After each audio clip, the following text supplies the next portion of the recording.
Assalamualaikum warahmatullahi wabarakatuh.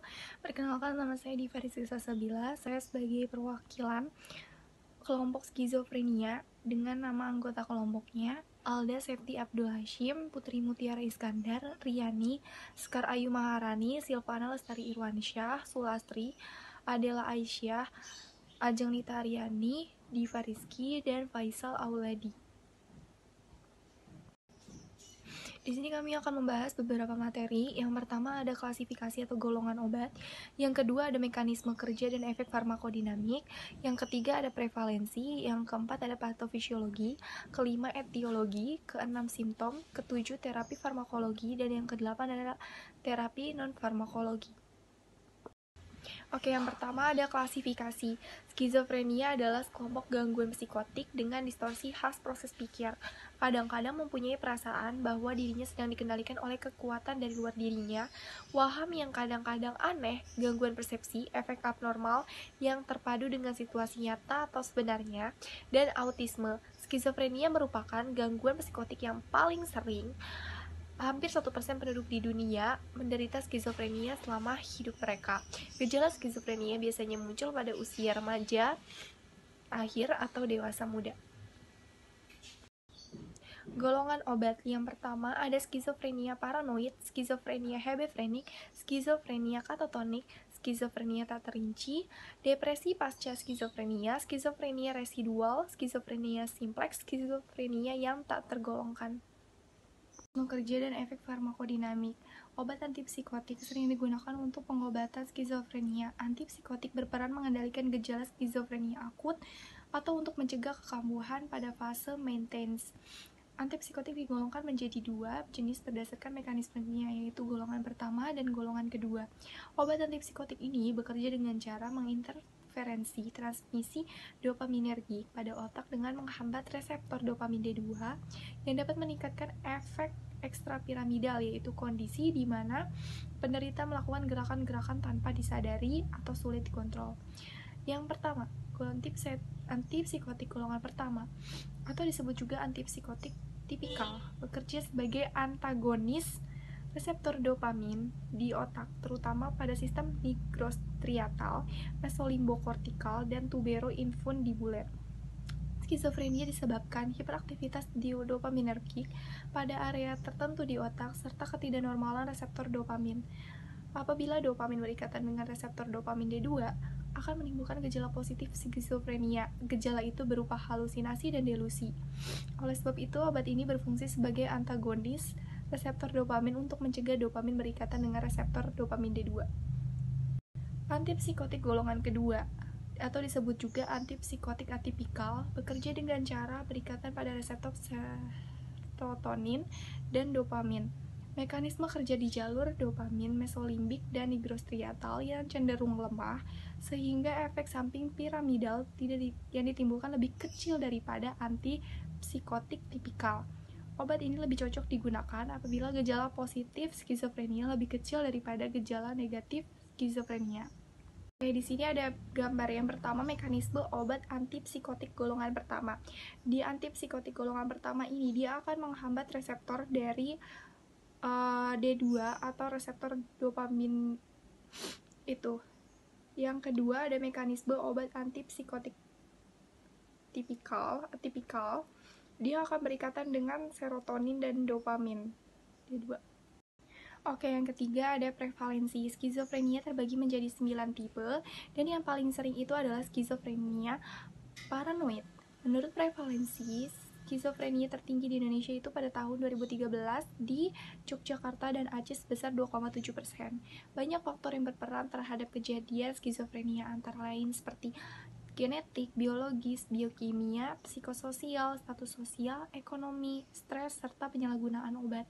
Status ekonomi rendah mempunyai risiko 6 kali untuk mengalami gangguan jiwa skizofrenia dibandingkan status ekonomi tinggi, sedangkan orang yang tidak bekerja memiliki risiko 6,2 kali lebih besar daripada orang yang bekerja. Oke, yang pertama, abnormalitas anatomi. Adanya perbedaan otak orang normal dengan pasien skizofrenia. Hal ini dapat terlihat pada gambaran ventrikel yang membesar, penurunan volume otak, di daerah temporal, medial, dan area hipokampus. Studi lainnya menggunakan MRI menunjukkan kelainan anatomi pada jaringan neokortikal dan area limbik serta area white matter. Yang kedua ada abnormalitas neurotransmitter, adanya kekurangan atau kelebihan neurotransmitter seperti dopamin, serotonin, dan glutamat, melibatkan aspartat, glisin, dan asam gamma aminobutyric atau GABA sebagai bagian dari ketidakseimbangan neurokimia pada skizofrenia. Aktivitas abnormal pada reseptor dopamin diduga berperan besar pada kejadian skizofrenia. Yang ketiga, ada abnormalitas neurotransmitter akibat obat. LSD yang dapat meningkatkan kadar serotonin di otak, rangsangan aktivitas glutamat juga dapat memicu terjadinya skizofrenia. Hal ini diperoleh bahwa phenylketonuria dan ketamin, dua antagonis NMDA, menginduksi gejala seperti skizofrenia. Yang keempat ada inflamasi dan abnormalitas fungsi sistem imun. Aktivitas sistem imun yang berlebih dapat menyebabkan ekspresi berlebih dari sitokin, inflamasi, serta perubahan struktur dan fungsi otak. Resistensi insulin dan gangguan metabolisme lainnya dikaitkan dengan proses inflamasi. Selanjutnya etiologi. Faktor-faktor yang berperan terhadap etiologi skizofrenia yaitu adanya faktor genetik, biologis, biokimia, psikososial, status sosial, ekonomi, stres, serta penyalahgunaan obat.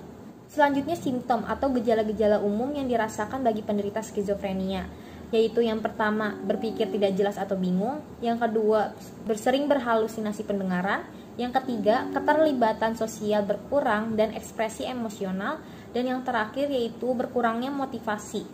Terapi farmakologi bisa menggunakan 5 jenis obat, yaitu chlorpromazine, haloperidol, clozapine, olanzapine, dan yang terakhir aripiprazol. Yang pertama menggunakan obat chlorpromazine.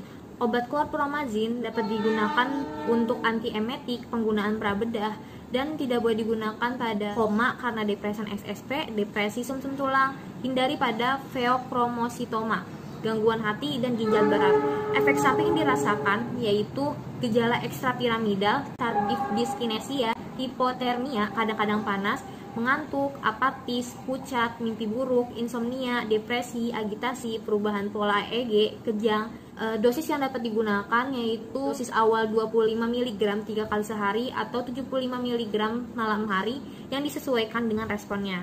Yang kedua yaitu obat haloperidol. Haloperidol ini dapat digunakan pada terapi pemeliharaan pada skizofrenia dan psikosis lain dan tidak boleh digunakan pada hipersensitivitas terhadap obat, depresi sistem saraf pusat berat atau koma, Parkinson.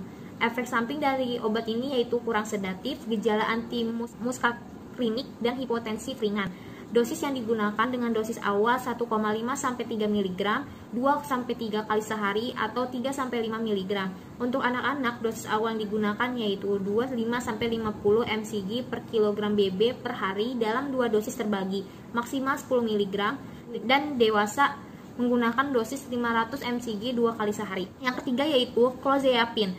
Obat clozapine ini boleh digunakan pada penyakit skizofrenia dan tidak boleh digunakan pada kelainan jantung berat, penyakit hati aktif, kerusakan ginjal berat. Efek samping dapat dialami yaitu konstipasi, hipersalivasi, mual, muntah, takikardia, perubahan pada EKG, hipertensi. Dosis yang dapat digunakan yaitu dengan dosis awal 12,5 mg sampai 2 kali per sehari. Dosis dapat ditingkatkan hingga maksimal 300 sampai 100 mg per hari sesuai respon pasien terhadap obat. Yang keempat yaitu olanzapine. Obat olanzapine ini dapat digunakan pada pemeliharaan skizofrenia. Kombinasi terapi mania mencegah kambuhnya kelainan bipolar dan tidak boleh digunakan pada infak miokardiak akut, hipotensi, atau brikardia berat, sick sinus syndrome. Efek samping dapat dialami yaitu mengantuk, kesulitan bicara, gaya berjalan abnormal, halusinasi, akatisia, astenia, nafsu makan meningkat, dan dengan menggunakan dosis umumnya 5-20 mg per hari. Dan yang terakhir yaitu obat aripiprazol. Obat aripiprazol ini dapat digunakan pada penderita skizofrenia dengan kontraindikasi hipersensitivitas aripiprazol, kerusakan hati, dan efek samping yang dialami yaitu mual, muntah, dispepsia, konstipasi, insomnia, akatisia, somnolen, tremor, sakit kepala, astenia, dan menggunakan dosis 10-15 mg sehari dan maksimal 30 mg sehari. Selanjutnya terapi non-farmakologi. Terapi non-farmakologi lebih aman digunakan karena tidak menimbulkan efek samping seperti obat-obatan yang sudah dijelaskan tadi, karena terapi non-farmakologi menggunakan proses fisiologi, yaitu fungsi tubuh yang efektif adalah dengan mendengarkan musik. Musik memiliki kekuatan untuk mengobati penyakit dan meningkatkan kemampuan pikiran seseorang. Menurut Johan, terapi musik merupakan sebuah aktivitas terapeutik yang menggunakan musik sebagai media untuk memperbaiki, memelihara, mengembangkan mental, fisik, dan kesehatan emosi. Berikut daftar pustaka yang kami gunakan. Sekian dari kelompok kami. Wassalamualaikum warahmatullahi wabarakatuh.